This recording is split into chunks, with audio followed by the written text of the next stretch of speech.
हर नर्मदे। आपण पुराण, महाभारत, रामायण किंवा आपल्या धार्मिक आध्यात्मिक गुरूंनी एक स्वर्गाची कल्पना केलेली आहे की आपल्या मृत्यूनंतर आपल्याला आपल्या कर्मानुसार फळ मिळते।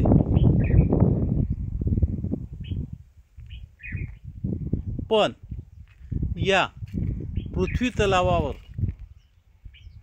एक नैसर्गिक सौंदर्याने नटलेली एक टेकडी निर्मनुष्य होती।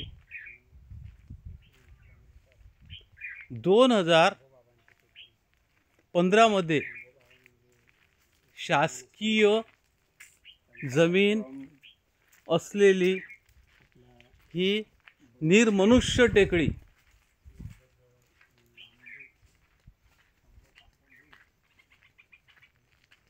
पूर्वी होती, पण महात्माजींनी सर्व लक्ष केंद्रित करून इथे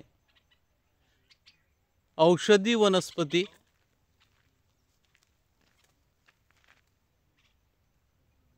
वड, पिंपळ, अशोका अशा कितीतरी, चिंच, नीम अशा कितीतरी वनस्पतीची लागवड करून निसर्गाशी नातं जोडून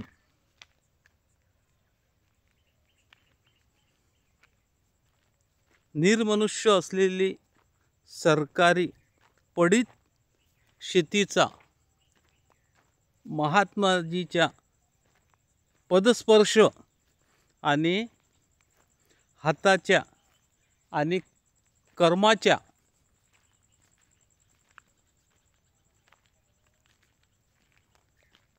मुळे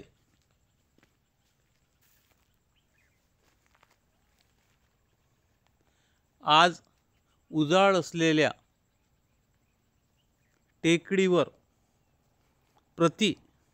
स्वर्गाची निर्मितीच केलेली आहे। विशेष महत्त्वाचे म्हणजे या साधना केंद्रामध्ये इतर कोणत्याच वाहनाचा आवाज येत नाही। हे साधनेकरिता दुमजली कुटियाचे बांधकाम महाराजांच्या मार्गदर्शनात मारवाडी समाजातील दिगंबर संत यांच्या मार्गदर्शनात करण्यात आले।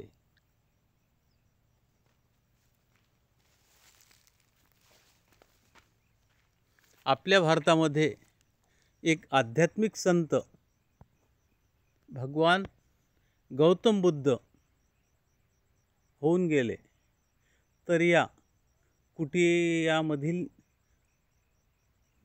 निवासाला बुद्ध निवास नामांतरण करण्यात आले। इथे माँ नर्मदेचे विगहम दृश्य पाहण्यात मिळते।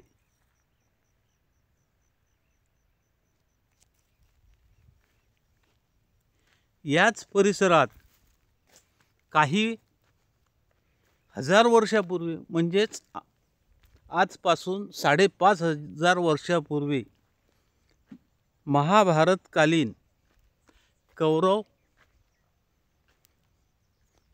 पांडव यांच्या द्यूत खेळामुळे निर्माण झालेली दुही आणि पांडव ज्यावेळेस 12 वर्षाचा अज्ञातवास आणि 1 वर्षाचा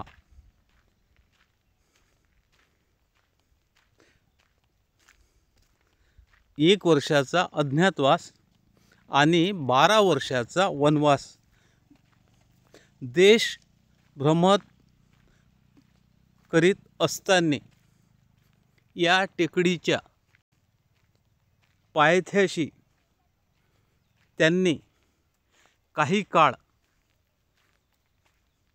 या निसर्गरम्य मा नर्मदेच्या तीरावर काढलेला आहे. महाराजांनी अतिशय कमी वेळात या निर्मनुष्य आणि निर्वृक्ष असलेल्या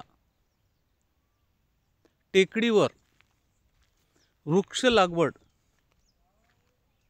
करण्यास 2015 मध्ये सुरुवात केली, म्हणजे श्री गणेशा केला. तर आज हे जे वृक्ष आहेत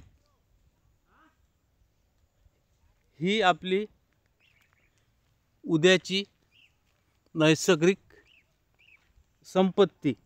या टेकडीवर महाराजांनी अनेक औषधी वनस्पतीची लागवड केलेली आहे. त्यामध्ये निंब आहे, पिंपळ आहे, वड आहे, आंबा आहे, अजून या वृक्षाला काय म्हणतात, रुई, अकावा, अशा चंपा, आंबा, आयुर्वेदिक औषध वनस्पतीची लागवड केलेली आहे. पण ते म्हणतात ना की श्रीरामाच्या सेतू बंधनाकरिता प्रत्येकाला वाटायचं की यामध्ये माझा काहीतरी एक वाटावा असावा. त्या खारुताईच्या सारखाच आमचे काकाश्री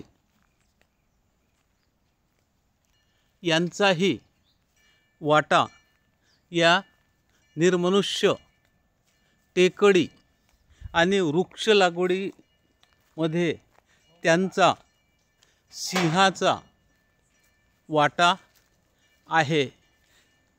त्यांनी स्वतःच्या संसारावर तुळशीपत्र अर्पण करून आता त्यांनी फक्त गौसेवा, वृक्षसेवा, गौसेवा, वृक्षसेवा करिता आपले जीवन व्यतीत करण्याचा संकल्प केलेला आहे. गौशालामध्ये गीर गाय आणि आपली देशी गाय असून विशेष म्हणजे त्यांच्या तब्येती पाहिल्यानंतर असं वाटते की ह्या कुणाच्या घरगुतीच गौमय्या आहेत. महाराजजी, तुमचं नाव? माझं रवींद्र जैन. रवींद्र जैन. आता जैन समाजाचे असल्यानंतर ते फक्त सध्या गौसेवा, वृक्षसेवा आणि महाराजांची सेवा करीत आहेत. सर्वात महत्त्वाचे म्हणजे ज्यावेळेस गाईला तहान लागेल त्यावेळेस त्यांना जाग्यावरच पिण्याच्या पाण्याची व्यवस्था केलेली आहे आणि चाऱ्यासाठी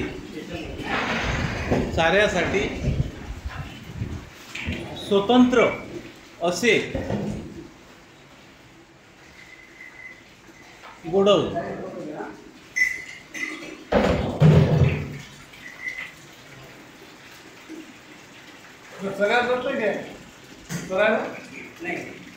आपण एक माझा महाराजांच्या सोबत एक